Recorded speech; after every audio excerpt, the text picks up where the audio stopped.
Yo, salute, Sir Early.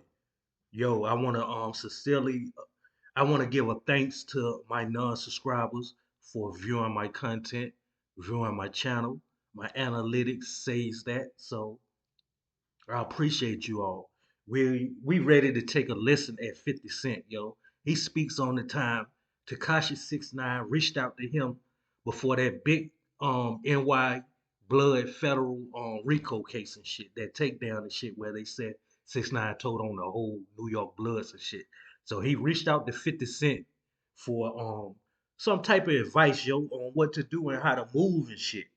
This was before the takedown. You get what I'm saying? But we ready to take a listen at that.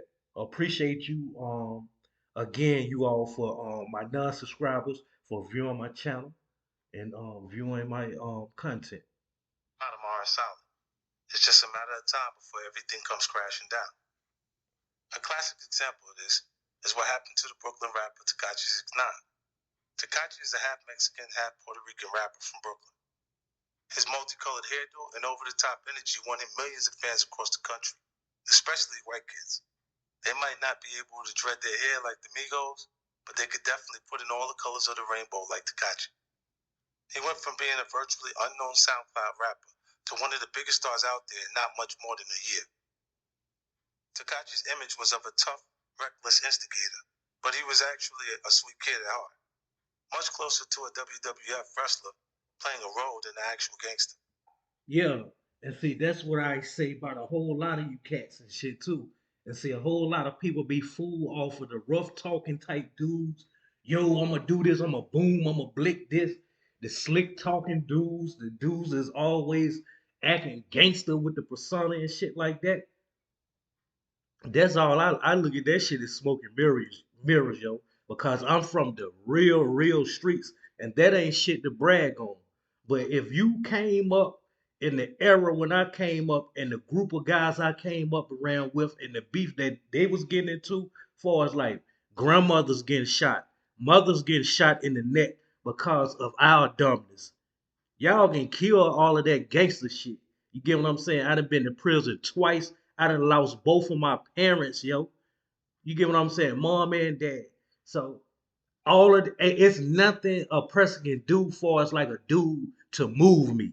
You get what I'm saying? You really have to convince me and persuade me to think and believe like you really like that. And that's just anybody in life that I've come across. I don't even give a damn if you Mike Tyson, and I done watched all the fights and seen you be I see you at work. You get what I'm saying? But I'm the type, I ain't speaking cocky or none of that shit. I'm just speaking on like me in general. Like I look at everybody, all the cats that's always on this tough persona, all of this, yo, I'm making money, I'm in the streets, I boom you in this event. Yo, that shit do not move me, yo. And those are the people that I rock off on, like honestly, in the streets and shit. I pull cards and shit, but I done got a little sidetracked, yo. But yeah, man, don't be fooled, and I can't tell nobody to be fooled because some of these people are they'll easily convince you all. And see, I'm not gullible or naive in no type of aspects. So that shit can't get over past me. I don't give a damn how tough you be. I don't give a damn who room for you in your corner, vouching for you or anything. Motherfucker, you ain't no better than me.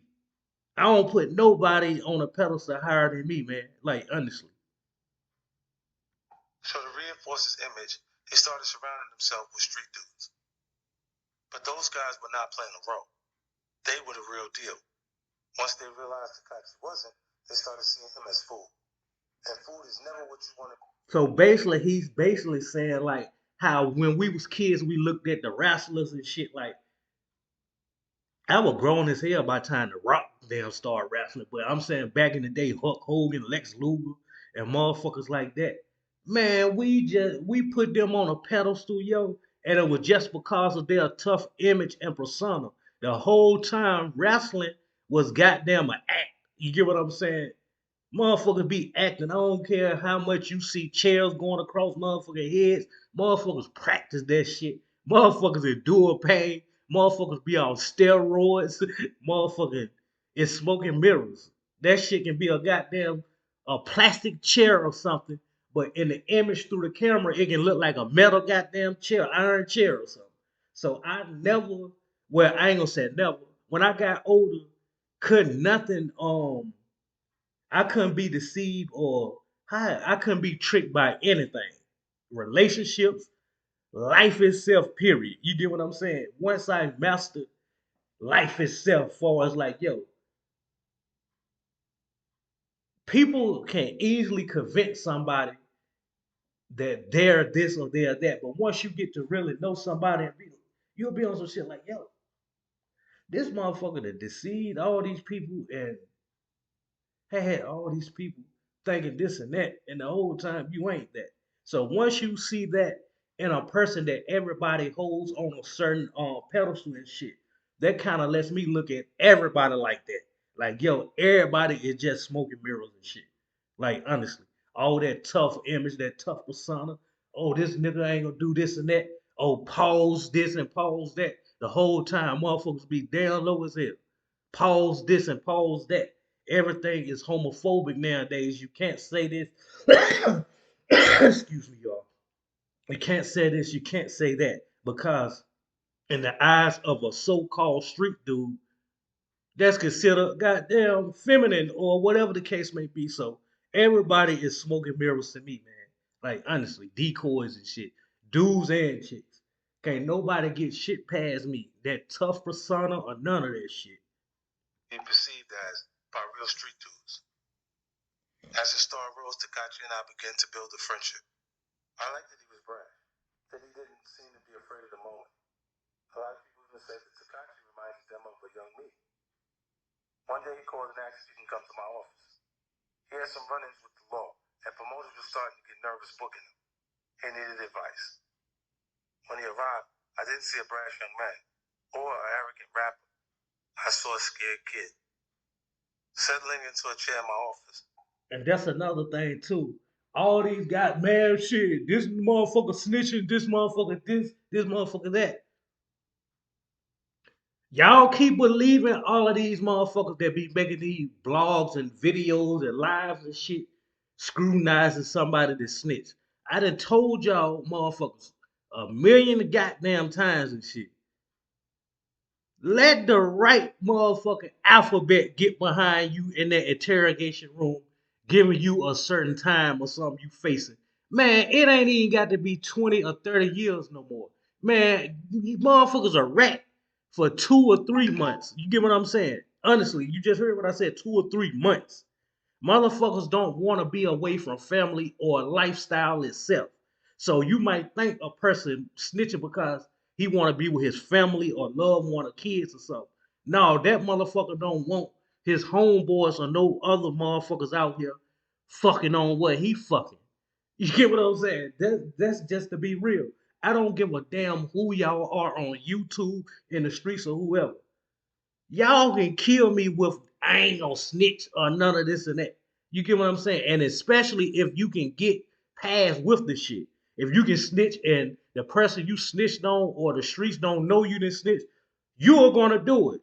You will do it either way, like just to avoid time. Like I don't care what nobody say. Who wrote the street book anyway? Honestly, who sat there and wrote the street book back in the day for everybody in these days of time to be like, yo, snitching is forbidden in this book. You get what I'm saying? Because the gangsters that y'all look up to, yo, they ain't gangster snitching and such and such. What the fuck y'all think them mob motherfuckers was doing? You got mob motherfuckers stealing um witness protection and shit like that, identity change and shit like that. Look at Sammy the Bull and shit like that. Now he goddamn halfway dead and shit in his 80s or whatever how old he is, but that motherfucker allegedly massacred like over 30 some people or something. He was a hitman. You get what I'm saying? For John Gotti, allegedly. You get what I'm saying? He didn't goddamn did what he did. He back out here and shit like that. You get what I'm saying? So who wrote the street book of you can't snitch and this and that? So that's why I said we're gonna get back into this, but I'm saying that to say this. Y'all keep looking at motherfuckers like, yo, just because they blow their guns, they sell drugs, they got the women, they do this and that out here in the streets. They talk this good game on YouTube or whatever the case may be. Never believe that shit, man. A motherfucker will goddamn tell, man, to be free, man. Honestly. Tekashi got right to the point. 50, what am I supposed to do? I had to give him credit. He acted well in public, but in front. Especially if you're a person that has something to live for. Both of my parents gone. I don't have no kids. I don't have no significant other. Life is just life for me, meaning that I don't have shit to live for. So why the fuck would I go sit in a room and try to bring somebody else down just because you all got me allegedly for whatever you all got me for? You get what I'm saying? So if you got something to live for and all of that shit, you can kill all of that trying to make people think you want rat and snitch and shit like that. Come on. I mean, he was willing to be vulnerable. He was smart enough to know he was in over his head. He and I had never had conversations about what was going on. But as an experienced observer, I had a good guess where the roots of his problems lay. Your biggest issue is going to be internal, I told him. His You got too team. many people around you, Yeah. and they're not really supporting you. They're supposed to be your team, but they don't have your best interests at heart. If you don't get that situation together, it's going to be a problem. I told him this because I've been hearing he'd been switching up crews a lot. 1 month, he'd have a bunch of guys around him. The next month, they'd be replaced by a new group. He was swapping crews the way some guys swap cars. Ride one for a while, then trade it for another. He probably thought that was all a part of the act, but I knew it was a serious miscalculation. When you bring people around as a rapper, there's an expectation that you provide them with opportunities. Help them get noticed as an artist themselves or get established as a behind-the-scenes player. Introduce them to brands they can get checks from. You only have a limited amount of time to make good on that expectation. If you don't, confusion will set in. And this is another thing too. I'm gonna speak on it before 50 speak on it. He ain't basically speaking on what I'm ready to say, but feed the fucking wolves or even don't have the wolves fucking around. Period. I'm gonna say it again. Feed the wolves or don't have the wolves around. Like honestly, because if you ask me, I'm gonna be straight up. I don't give a damn judging a book off its cover, right? You'll look at me and be like, he ain't no wolf and shit like that.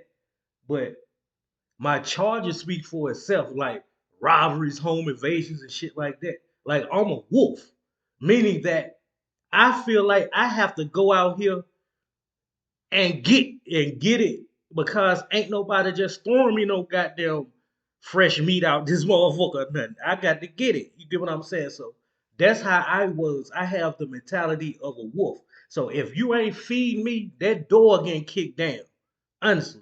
So he's basically gonna speak on the wolves and shit like that. But either feed the wolves, man, or just don't have no motherfuckers around, period. It will grow faster if they see you suggesting the opportunities to other people. When that happens, the original crew will start feeling disposable. You never want anyone around you feeling that way. When someone perceives themselves as disposable, any sense of loyalty will vanish.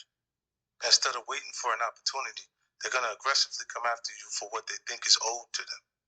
They're going to extract that debt however they can. Being a smart kid, Tekashi saw the value in my advice and conceded that he was in a precarious spot. He even started to make moves to replace the guys that he knew had it in for him, but it was already too late. Not long after our conversation, Tekashi was arrested on federal Rico and firearm charges. In the indictment, the government even alleged that several members of his crew had plotted to kill him. I'm sure that was a scary realization for a kid who thought he was a WW I was saying he was basically a WWF. wrestler, not someone who was actually playing with life and death stakes. As I'm writing this, Tekashi has just finished testifying against his own crew and was sentenced to 2 years behind bars. I believe one of the things that tripped up people like Tekashi and Ja Rule is that they grew up on the outskirts of the hood. They weren't from the hood, but they had been exposed to it. It tricked them into thinking they were equipped to handle situations. Now I'm going to speak on this right quick about what he just said. Like Ja Rule. Now everybody look at Ja Rule. even though despite like we look at the fact that everybody try to say 50 Cent kind of was the cause of his demise in the game and shit, right? But everybody looked at him as gangster and all of this and that, right? Cause of his persona, his image, and who he rode with, right? The Murder Inc. and all of that, right? But 50 Cent said that Ja Rule grew up in another side of Queens and shit, that it wasn't the hood. So I'm gonna speak this now. I wasn't brought up in the hood neither. I had both of my live-in parents, mother and father. I chose the hood and shit like that when I got of a certain age. So the hood didn't choose me. I really didn't choose the hood. You just adapt to what you feel like is cool for the moment. And that's just anybody far as like a fad or something like that. Like everybody rocking a certain hairstyle for a minute or whatever the case may be. You just go with what you see or thinking is cool for the moment and shit like that. But thinking back, I wish like hell I would have finished school and shit like that, man. Like honestly, I wish like hell I would have never got caught with that weed in high school and shit. I wish I would have graduated, went off to college, got me a degree or two or whatever, and lived a better life and shit instead of the road that I chose, and I blame myself. So I'm saying this to say, speak on what he's speaking on about Ja Rule. Ja Rule wasn't from the hood, but he was giving you all that image he was from the hood because that kind of like what he adapted to later on in life. Once you get around a certain people and you feel like that's the way you got to live and shit, give off this image to be cool and be down and shit. They weren't actually built for. Contrast them with someone like Drake, who isn't even from the outskirts of the hood. He's from a completely different environment. I never see Drake associating too closely with the artists he puts on. He always keeps a good deal of space between himself and whoever he's associated with at the time. He's smart enough to judge his own character and can see that there are some forces he won't be able to harness.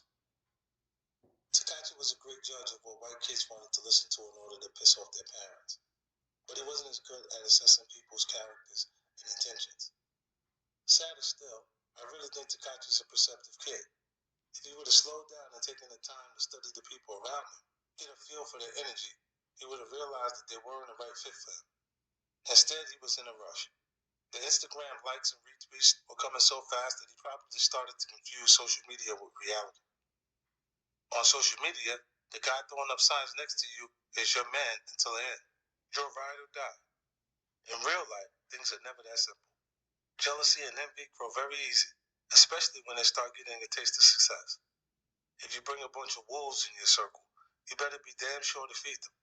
Otherwise, it won't be long before the pack turns on you. Yep. Better watch for them wolves, cause they'll come.